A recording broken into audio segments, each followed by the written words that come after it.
que vous n'identifiez pas et n'amenez pas à la surface vos émotions, elles dicteront de votre destin sans que vous vous en rendiez compte. C'est impossible d'être complètement stoïque et de ne pas avoir d'émotions. On en a tous. Et c'est impossible de les ignorer. La meilleure manière de ne pas se laisser trop influencer par elles, c'est de les détecter et de les étudier attentivement. De sortir la loupe et avec curiosité, de réaliser quelles sont les émotions qui sont en train d'influencer notre comportement. Et je me suis pris une énorme claque quand j'ai réalisé qu'en fait, la plupart de mes erreurs étaient liées à des émotions que je n'avais pas détectées.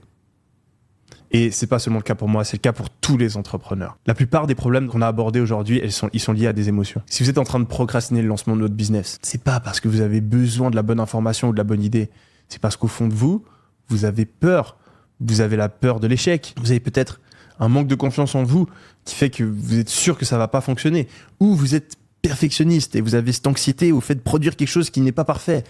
Fondamentalement, votre procrastination, elle est liée à une émotion. Et si vous n'identifiez pas cette émotion, ce sera impossible de la vaincre, cette procrastination. Vous pouvez regarder autant de vidéos que vous voulez. Il y aura toujours une voix dans votre tête qui fera en sorte que vous ne passez pas à l'action. Un autre problème qu'ont beaucoup d'entrepreneurs, c'est qu'ils vont se lancer, mais au bout de quelques